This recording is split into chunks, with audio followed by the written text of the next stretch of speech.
Hello everybody and welcome to another Metroidvania map announcement video, and a video about my thoughts on Aggelos 2, because there's not going to be a YouTube playlist on this one for reasons that I'm about to get into. If all you want to know is, oh my god, has anybody made a map guide for this game because reasons that I'm about to talk about, yes. Did it take me a long time? Yes, over 35 hours it took me to map this game, which is not that long, and I will explain why in this video. So it's out there, you can go and grab it from the usual places, links in the description below. So what are my thoughts on the game? Because apparently people have some degree of respect for my opinion. I'm not entirely sure why, but here are my thoughts on Aggelos 2. I'm assuming I'm pronouncing that right. I don't know. It never says anywhere in the game because there's no voice acting. These are unstructured thoughts. I don't have a script because when do I ever spend time putting a script together for these videos? I really probably should, but I haven't, so here we go. Aggelos 2 is a game with very retro stylings and sensibilities. It's got really nice 16-bit pixel art. It's got some incredibly catchy music. And I know it's incredibly catchy music because when I recorded it for the map, I actually heard myself humming along to the music while I was recording. I don't tend to do that very often, but there are certain areas in the game that have just got some incredibly catchy music.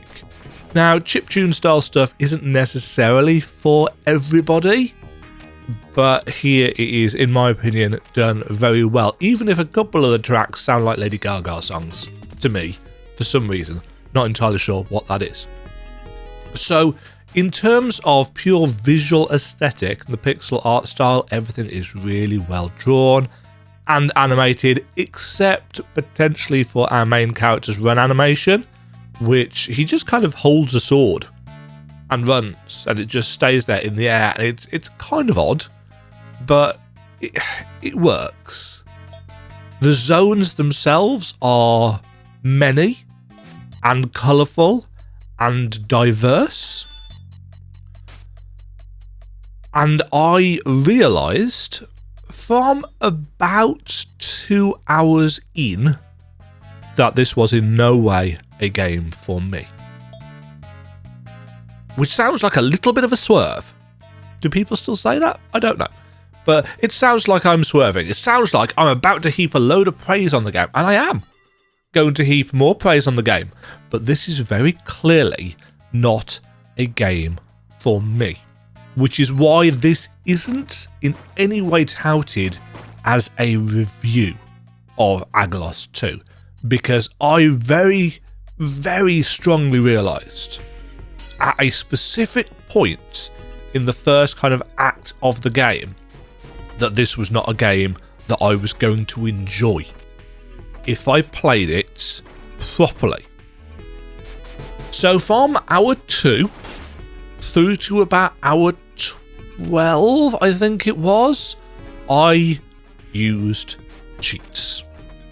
And as I've said in multiple previous videos, I've got no problem with admitting when I've used cheats, and let me explain to you why I did so in this case, and why I don't think it's fair that I try and claim that this is a review.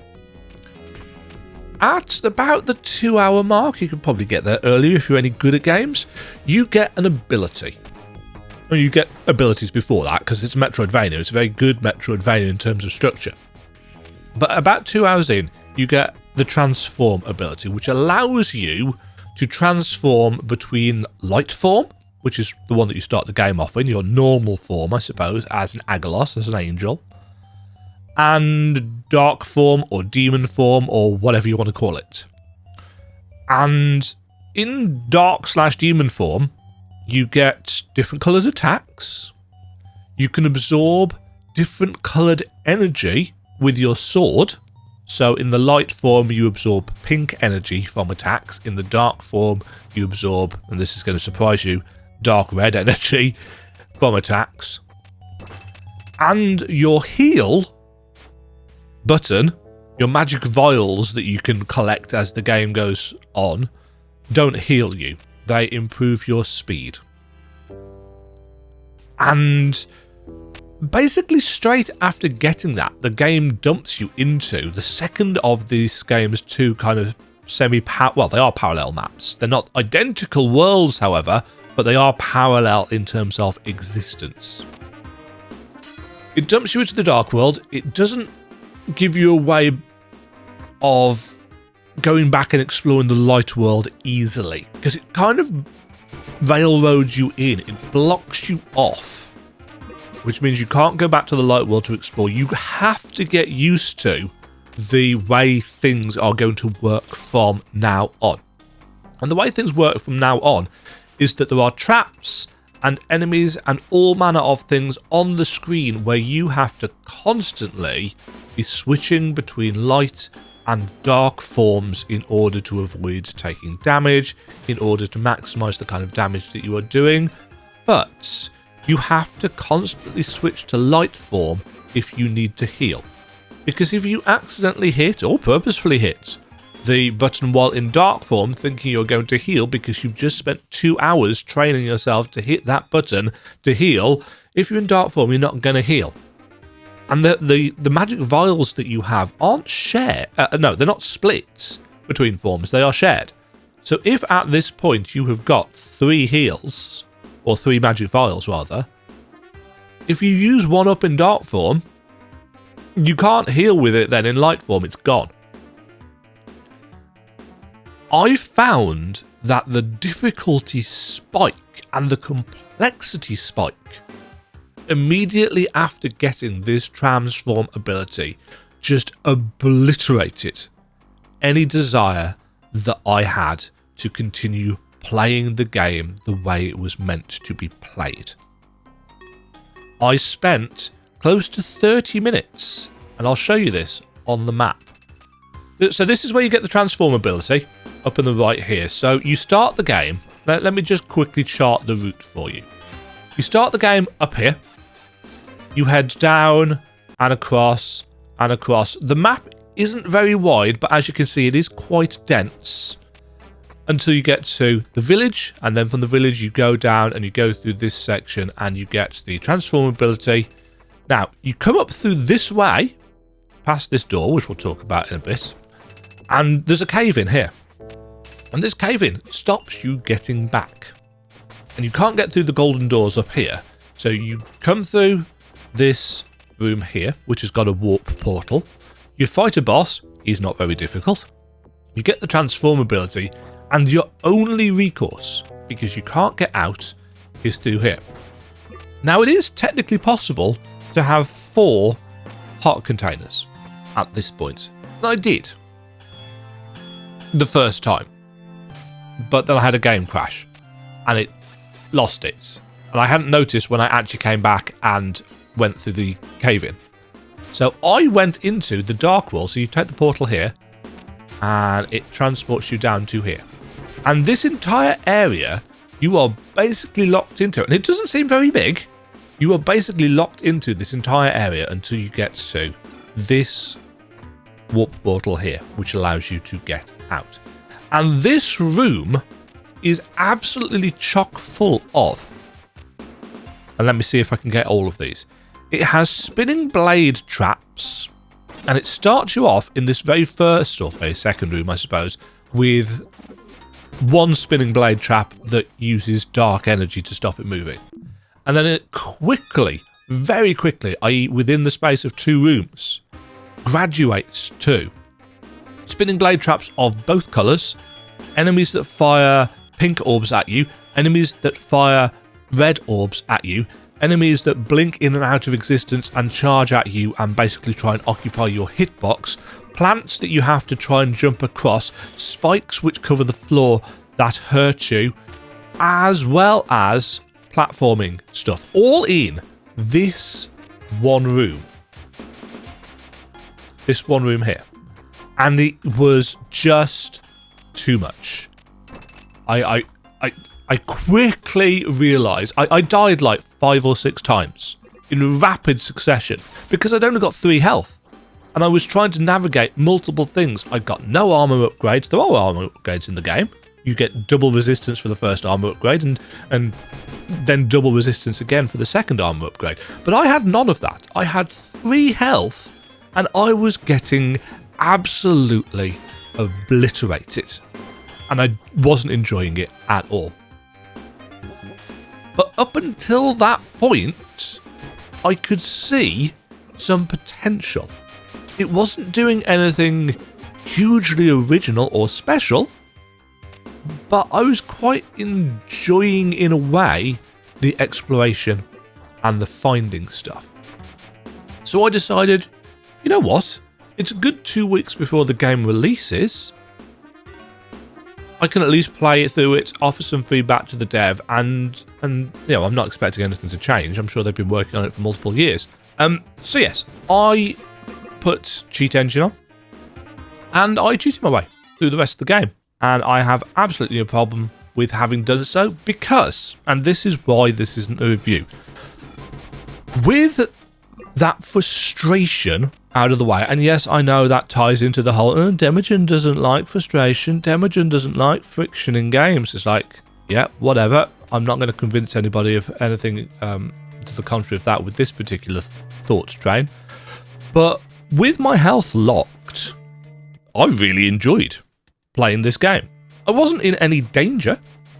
I wasn't in danger of losing time or dying or, you know, getting frustrated by the boss fights, which I can imagine will get quite frustrating because of how they are designed.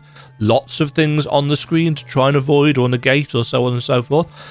I found myself, as I was watching my footage back to put the map together, I found myself constantly saying, yep, I would hate this. I would hate this. I'm glad I'm not trying to play this properly. Oh, I'd hate that. Or that's something that would annoy me. Or that might annoy people if they're playing this properly.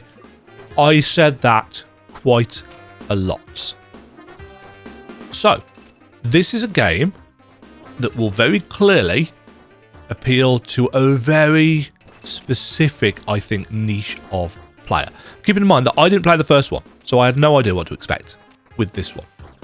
All I know about the first Aggelos game is that it doesn't have a map in-game. That's something that I've been told. Let's take a look at my map. So you might be thinking, well, Demajen, this looks like a fairly expansive map. It is. It's quite a large game. And in some ways, I think it is really nicely structured and put together.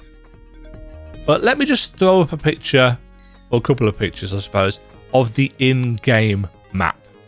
And you can see where my problems start to arrive. Now, it's 2 weeks before launch. I've given feedback on this. The map that you see in-game might not look like this. Just as a thought, I don't know whether the dev is going to do anything about it, but just in case your map in-game doesn't look like the one that I'm showing you, this is what I was dealing with. A light world that was completely blue, apart from the village, which was green, which shows that the dev has the ability to mark the worlds in different colours, and a dark world that was red. Very retro, very Castlevania Symphony of the Night, and absolute ball ache to get any kind of sense of bearing from. It wasn't that I got lost, because as I said, it's not that big a game, but trying to get my bearings and trying to figure out where I am was just annoying. And again, whilst you can't see this because I won't have put footage up for this, but on the map screen, everything blinks. So your location blinks, the save room blinks, the warp room blinks. The blinking icons are not great. The save room icons and the warp room icons actually overlap the borders of the screen, and there were several times when I didn't realise there was another exit to a room because it was blinking and I didn't see that there was another exit to the screen. Not when I was on the screen, that was usually fairly obvious. Not that bad. But yeah, not great. I've spoken, and there's a whole section on my website devoted to this, about custom map markers. In my opinion, custom map markers need to do 2 things, maybe 3 things. First of all, they need to be easy to use. In a Metroidvania, especially towards the start when you are missing a load of abilities, you need to have the capacity and the option of putting down loads of custom map markers so that you know that you need to come back to this room. Preferably, those custom map markers need to have easily identifiable looks to them. This game doesn't have that. I mean, okay, it does in the sense that each of the custom map markers is a different colour, but that means that you've just got to try and remember, maybe with 5-10 minutes of perhaps intense gameplay in between, well, what colour was I using for this? What colour was I using for that? You get 20, which I think is kind of okay, but not great. But what this game would 100,000%... I appreciate that that's not how percentages work. I'm not Trump. This game would benefit hugely from the screenshot map function of games like Prince of Persia: The Lost Crown or Lone Fungus: Melody of Sport. It would hugely benefit from the ability to do that. But this is a Click Team Fusion game, and just like with Chronicles of the Wolf, the game opens up a separate window for the map and inventory, which if you've seen my stuff about that will know that it amused me. It doesn't make things difficult, it just amused me. So, the in-game map when I played Aggelos 2 in the first couple of weeks of August 2026 was really ugly, really difficult to use, and meant that for the first time in quite some time, I mapped as I went. I put up, on Photoshop, on my second monitor, a double height document. So 3840 across, but whatever 2 times 2160 is. I'm not doing math, it's early in the morning. And I did the light world at the top, and I did the dark world at the bottom, and I just kept on taking screenshots as I explored. So I really don't think the game is as long as it should have been for somebody who was cheating his way through it. But I think the fact that I cheated my way through it really probably did cut down on the length of the game, if that makes sense. If you are doing it properly and you are just using what the game gives you, here are probably some things that you are going to find. The game is a collectathon. Now, I like me a good collectathon, but a good collectathon will, at some point, give you the tools that you need to find the last things you want to collect. Aggelos 2 does not. Again, it did not or does not at the time that I'm recording this video, which is 7:45 on the morning of the 12th of August 2026. If the game does patch something in, and I really hope they do, because I don't want you guys to go through the pain that I went through. Keeping in mind that I've already said that I got rid of most of the pain of the combat by just cheating. I nevertheless had a lot of pain when it came to putting this map guide together. Now, of course, part of that is because I got to play the game early. So I couldn't go and look up a guide. You know, I'm quite often the guy that makes the guide for the game. So I had nobody that I could go and ask, well, do you know where this is? Where could I look? Yada, yada, yada. So let's talk about the Collectathon aspect of the game. And I'm going to zoom into the map, my map again, for this. So things that you can collect, and the majority arguably, and if even just looking at the screen, you can see the kind of things that you are working with here. And this is the bit where I talk about the map. So you have got currency eggs. There's a lot of egg-related imagery in this, but there's currency containers. They look like little alien eggs from Alien, but glowing yellowy orange. I don't really know what they're supposed to be. They're orbs, I think. They're marked on with little piles of cash on this map. There's not actually that many of them, but you get so much cash in this game. The problem is that you also have a wallet system. So you know how in like Legend of Zelda games you will upgrade your bag so you can hold more rupees.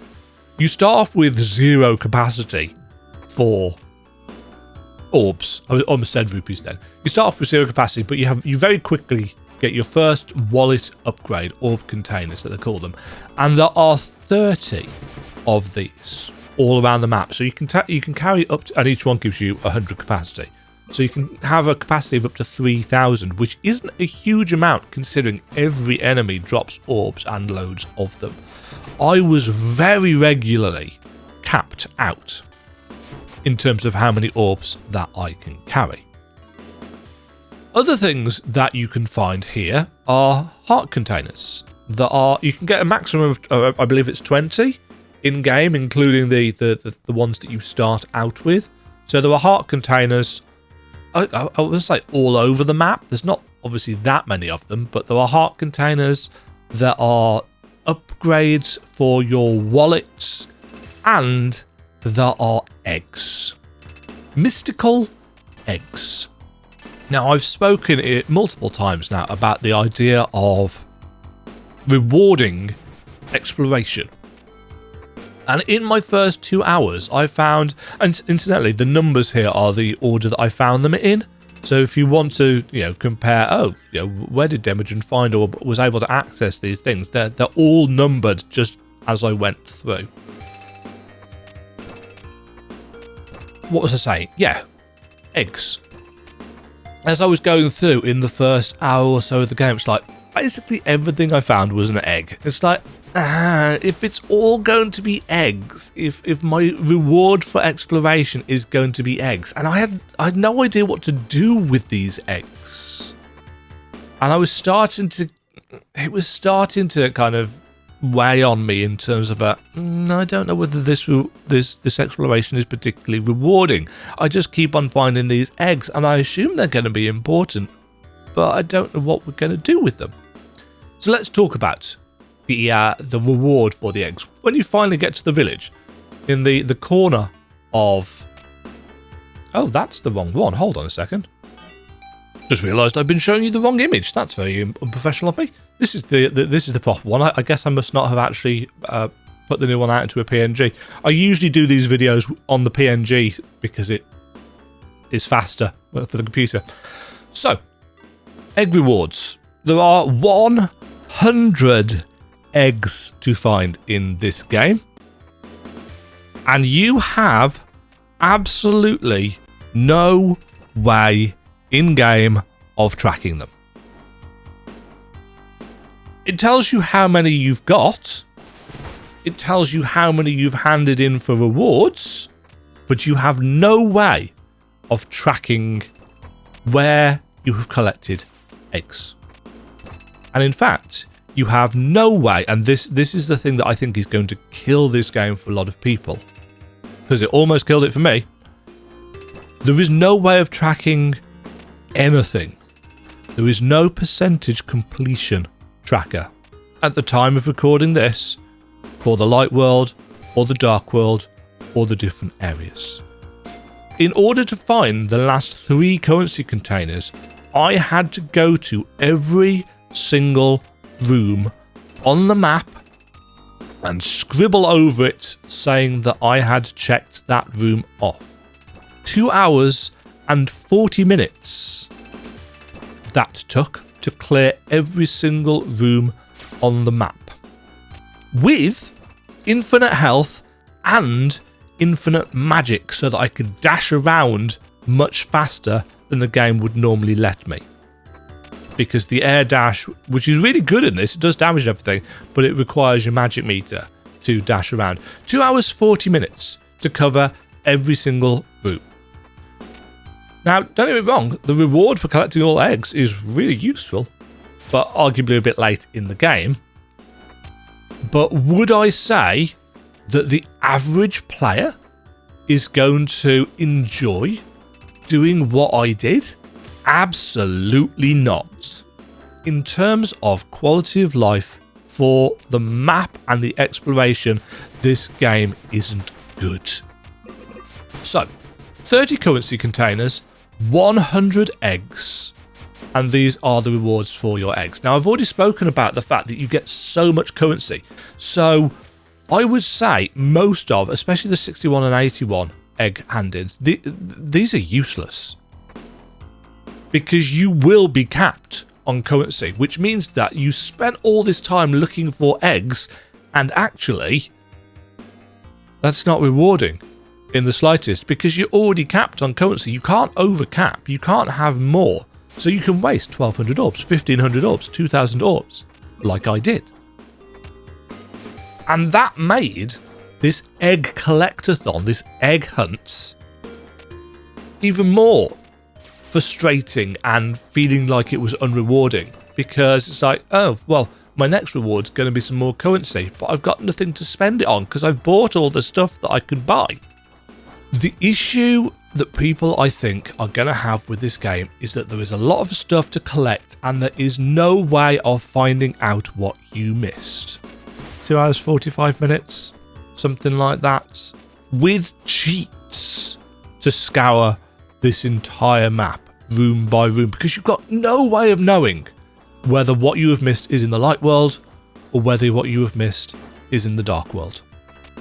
Even with cheats on, that was a frustrating experience to go around and find everything.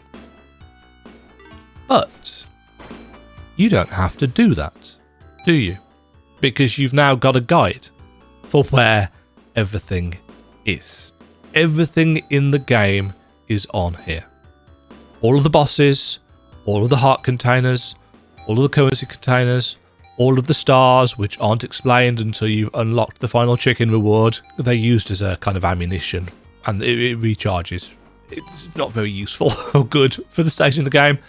All of the upgrade stations, all of the puzzles, all of the save rooms, which are in yellow on this map, because that's what they are in game. All of the warp rooms, which are in red. All of the rooms that have got candles in, which aren't marked on the in-game map at all, but are marked in purple on mine. The shops, which are marked in green on the bright green on my map, whereas they're not marked on the game map at all. And then where all the doors are, where all of the kind of vines are that block your way, where the places are that you can now access with specific abilities, where the relics are, where the key items are, where quest things are, where the spell containers that you can find are, where all the different blocks that you have to push are, where specific things are. It's all on here so that you don't have to go through what I went through if you don't want to. I'm going to admit, I probably recommend having this if you feel like what I've just described might frustrate you. But if you are going to use my map, I would probably recommend using it from the start so you can tick off, oh, I've picked up that egg as I go. I would probably go all in with this from the start. If I'd known how much of an absolute ball ache it was going to be to 100% this game, having a guide and ticking off each thing that I pick up as I go would, I think, lead to much less frustration down the line. I don't think that's a very good way of playing a game, but the game doesn't give you, and I'm going to say this again, at the time of recording this, the game didn't give me the tools that I needed to 100% the game in an effective and not time-wasting manner. I had a very mixed time with Aggelos 2. I like the world, I like the exploration, though I think in terms of the rewards mostly being eggs and most of the egg rewards being currency, I think that is wasteful. You know, the egg rewards worked fine in Hollow Knight because, you know, the Grandfather Grub stuff, because there weren't anywhere near as many of them, and the rewards were always quite meaningful. In Hollow Knight, you very rarely got capped out on currency because there wasn't a cap. In a game where one of the main collectibles is the ability to upgrade your wallet size, having currency as a deferred reward, and they are deferred rewards, you've got to find X number of the eggs before you get your reward, and then that reward can be wasted. That feels bad, man.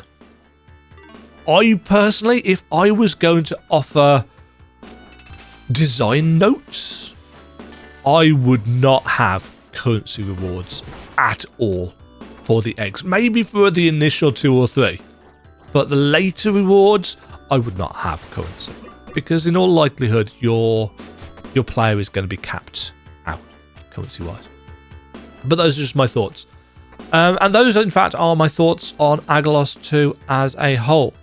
I'm going to put Aggelos 2 in my C tier because it does a lot of stuff that I really don't agree with, but I nevertheless, with infinite health on, had a good time with the game. And despite the issues that I had trying to find those last things, I did enjoy the exploration and I did enjoy putting the map together. Map for Aggelos 2 is available at coffee.com as part of a supporter pack. There will be a free version going up at some points. Aggelos 2. Try it for yourself, see what you think, but know what you are getting yourself in for. The first game didn't have a map. This game does have a map. I don't think it's very usable, but it's better than nothing, as you will probably have figured out just from the 2 maps that I've done. Have yourselves a fabulous day, folks. Cheerio! Thank you very much for watching. If you enjoyed the video, why not click the like button and consider subscribing. Remember, you can ring the bell notification icon to get notified when new videos go live. And until next time, cheerio.